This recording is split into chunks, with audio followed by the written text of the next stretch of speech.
ವೀಕ್ಷಕರೇ, ನಾನು ಟಿಪ್ಪು ನದಾಫ್ ನಿಮ್ಮ ಮುಂದೆ ಅದ್ಭುತವಾಗಿರ್ತಕ್ಕಂಥ ಒಂದು ಮೋಟಿವೇಶನ್ ಜೊತೆಗೆ ನೀತಿದಾಯಕವಾಗಿರ್ತಕ್ಕಂಥ ಕಥೆಯನ್ನ ತೆಗೆದುಕೊಂಡು ಬಂದಿದ್ದೇನೆ. ಹಾಗಾದ್ರೆ ಕಥೆಯನ್ನ ತಪ್ಪದೆ ಕೊನೆವರೆಗೂ ನೋಡಿ, ಸ್ಕಿಪ್ ಮಾಡಬೇಡಿ. ಬಹಳ ಅದ್ಭುತವಾಗಿರ್ತಕ್ಕಂಥ ವಿಡಿಯೋ ಜೊತೆಗೆ ಸ್ಟೋರಿ. ಬನ್ನಿ ಕಥೆಯನ್ನ ಪ್ರಾರಂಭ ಮಾಡೋಣ. ಒಬ್ಬ ರಾಜ, ಆ ರಾಜನ ಆಸ್ಥಾನದಲ್ಲಿ 3 ಜನ ಮಂತ್ರಿಗಳು. ಆ 3 ಜನ ಮಂತ್ರಿಯಲ್ಲಿ ಒಬ್ಬನು ರಾಜನಿಗೆ ಬಹಳಷ್ಟು ಇಷ್ಟಪಡ್ತಿದ್ದ, ಇನ್ನೊಬ್ಬ ರಾಜನ ಬಗ್ಗೆ ಹಿಂದ್ಗಡೆ ಮಾತಾಡ್ತಾ ಇದ್ದ ಕೆಟ್ಟದಾಗಿ, ಇನ್ನೊಬ್ಬ ರಾಜಗೆ ಮೋಸ ಮಾಡ್ತಾ ಇದ್ದ. ಹಾಗಾದ್ರೆ ಈ 3 ಮಂತ್ರಿಗಳಲ್ಲಿ ಯಾರು ಮಾಡ್ತಾ ಇದ್ರೆ ಅನ್ನೋದು ರಾಜನಿಗೆ ಕನ್ಫ್ಯೂಸ್. ಹಾಗಾದ್ರೆ ಅವರಿಗೆ ನಾವು 1, 2, 3 ಅಂತಕ್ಕಂಥ ಹೆಸರನ್ನ ಕೊಟ್ಬಿಡೋಣ. ಹಾಗಾದ್ರೆ 1ನೇ ಮಂತ್ರಿ ಏನಿದ್ದಲ್ಲ, ಅವನು ರಾಜನಿಗೆ ಬಹಳಷ್ಟು ಪ್ರೀತಿಸ್ತಾ ಇದ್ದ, ಗೌರವಿಸ್ತಾ ಇದ್ದ, ಇಷ್ಟಪಡ್ತಾ ಇದ್ದ.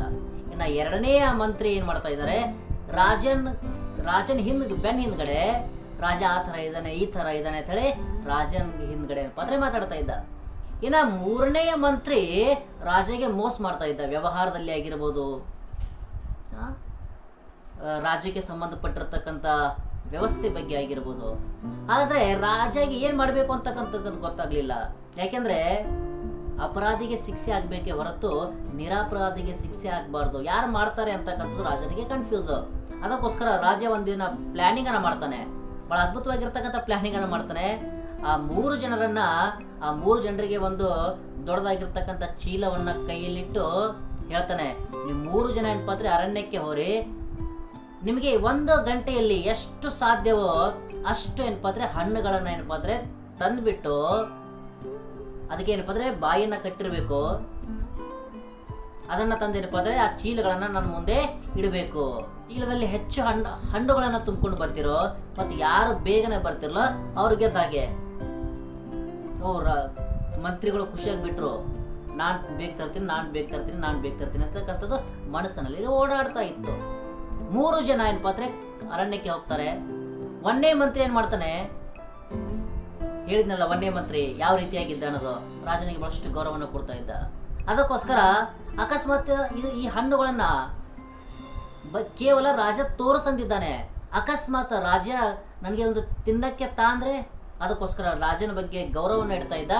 ಅವಾಗ ಆ ಮಂತ್ರಿ ಏನ್ ಮಾಡ್ತಾನೆ, ಒಳ್ಳೆ ಆಗಿರ್ತಕ್ಕಂಥ ಹಣ್ಣುಗಳನ್ನ, ಬೇರೆ ಆಗಿರ್ತಕ್ಕಂಥ ರುಚಿಕರ ಹಣ್ಣುಗಳನ್ನ ಆ ಚೀಲದಲ್ಲಿ ತುಂಬಿ ಅದಕ್ಕೆ ಬಾಯನ್ನ ಕಟ್ತಾನೆ.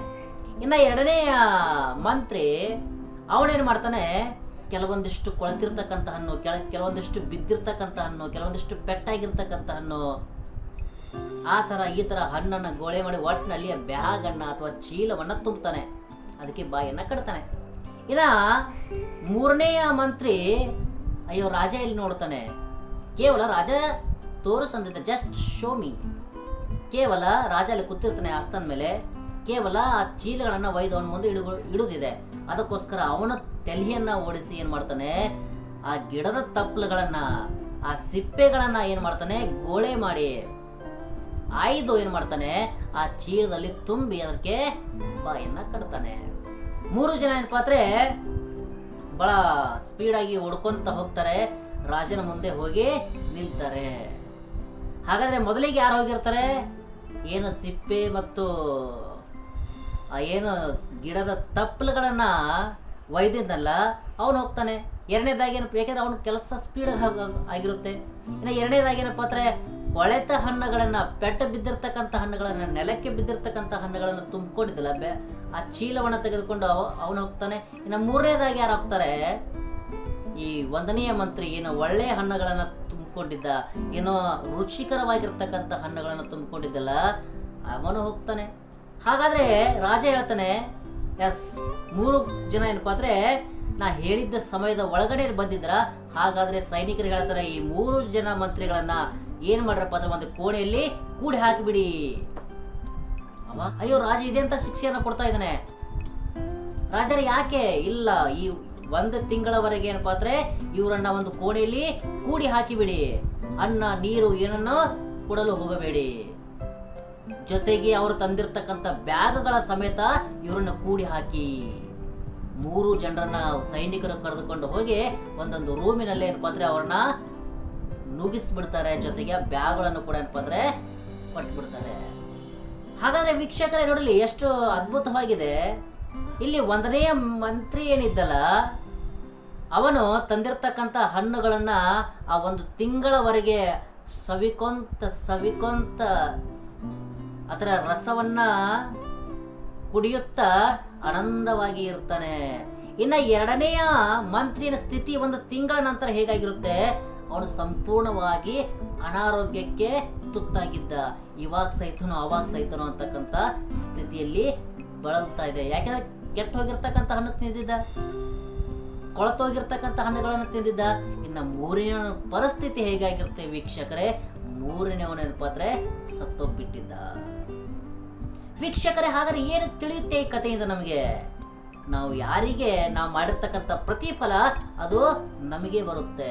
ನಾವು ಮತ್ತೊಬ್ಬರಿಗೆ ಮೋಸ ಮಾಡಲು ಹೋದ್ರೆ ಆ ಮೋಸ ಏನಪ್ಪ ಅಂದ್ರೆ ಒಂದಿಲ್ಲ ಒಂದು ದಿನ ಅದು ನಮಗೆ ತಿರುಗಿ ಬೀಳುತ್ತೆ.